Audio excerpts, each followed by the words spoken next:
সরে আসা মানে পরাজয় নয়, ঠিক তেমনই পাশাপাশি থাকা মানে কারোর কাছে থাকা নয়।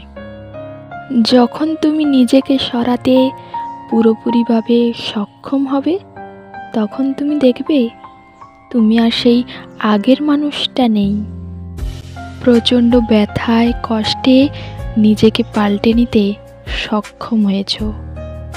যে জিনিসগুলো তুমি প্রতিদিন সহ্য করে গেছো, সেই জিনিসগুলোই আজ তুমি হুঙ্কার দিয়ে প্রতিবাদ করতে শিখে গেছো।